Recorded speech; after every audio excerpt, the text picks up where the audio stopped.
doing the evaluation. Now, when you look at again the product and vendor evaluation,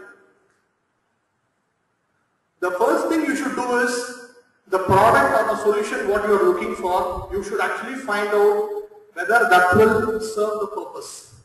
Again, a lot of times the customer looks at the product through the system integrator who comes in. And if you have a system integrator who is dealing with multiple products or only one, they will try to showcase only that part. So we always say, look at first a product that will suit to the requirement which you are defining. And also, please pick up a product which has got a roadmap.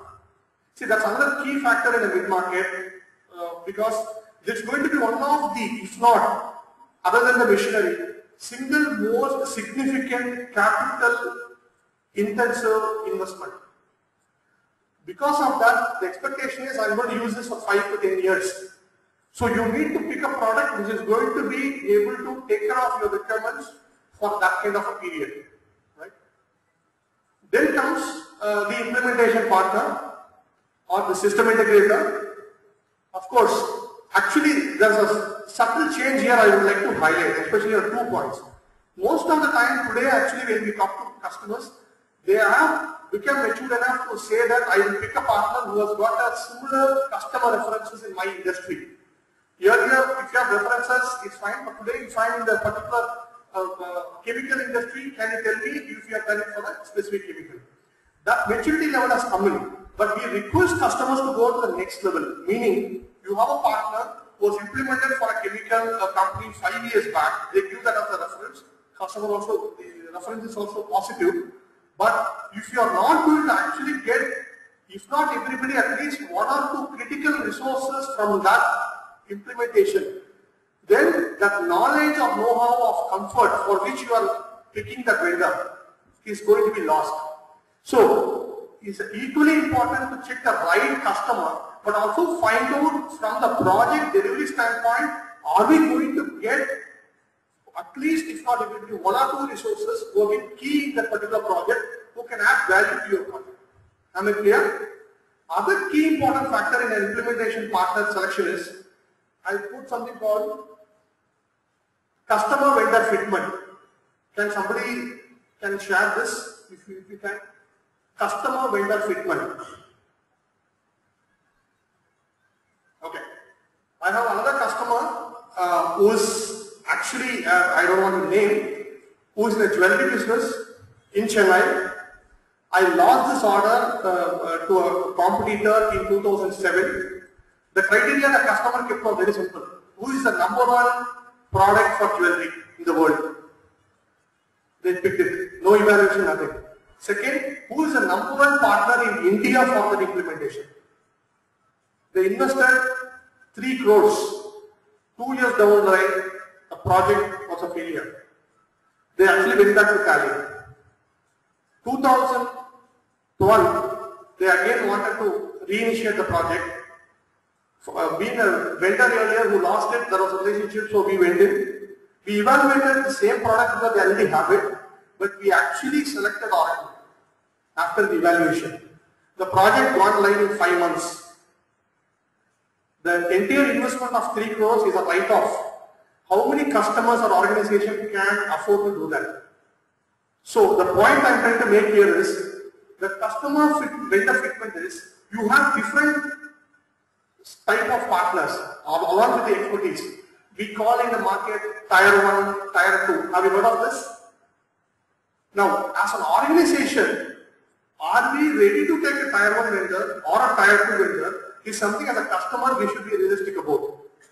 With due respect to all organizations and all system integrators, for a system integrator, again you have say 100 customers.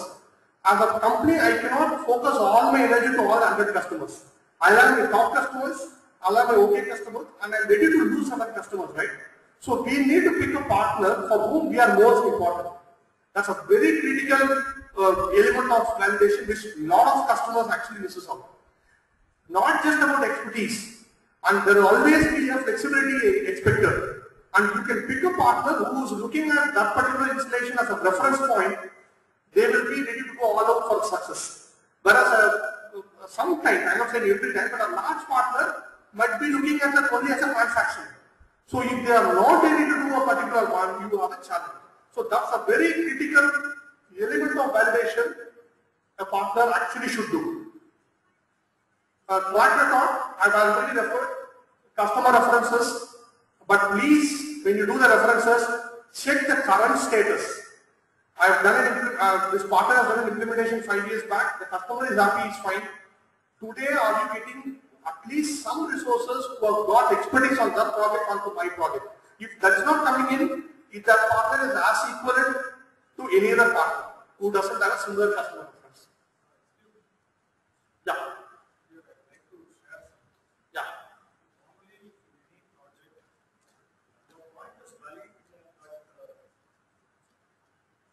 Your point is valid that it is better to have a person who has worked in that project to be part of this project. But generally, in any organization, there is something called project management methodology, and there is something called quality. Normally, there is a quality section also. Normally, in a big companies. So, point is, at the end of any project, normally there is something called knowledge transfer. So, if it is a company which is having such methodologies, then at the end of the project, normally they will translate the learnings in that project into a repository. So the purpose is, the guy who has worked in that project, you cannot hold him. He may be there, may not be there. Right. So a company cannot depend on one person to get the next order. Correct. That is a very difficult situation. Right. So ideally, as a project management methodology, they will transfer all the learnings, put it into the repository. So when they go for a similar type of order, maybe 4 years, 5 years, they can use that repository to tackle this project. This is one big problem. Okay. It's a very valid point. Thanks for this input. Maybe my communication was not clear. What we meant is, if you are able to get 1 or 2 resources from a similar project onto this, it is good.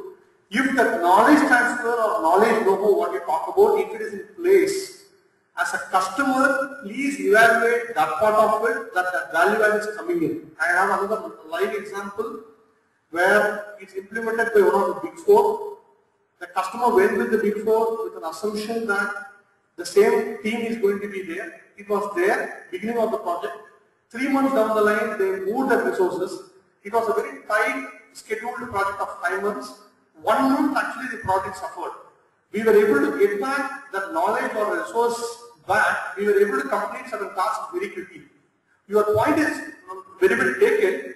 As long as the knowledge transmission is actually in place, we don't have a chance.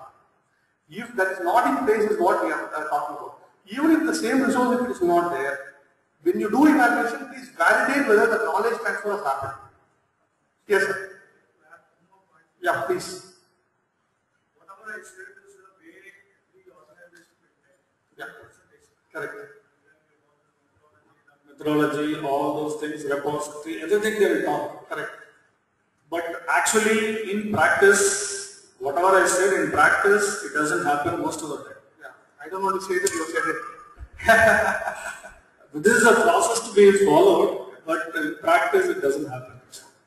See, I'll give you an example. See, if you look at whatever we put, when I started the presentation, so I said, whatever we are talking here is definitely not a rocket science.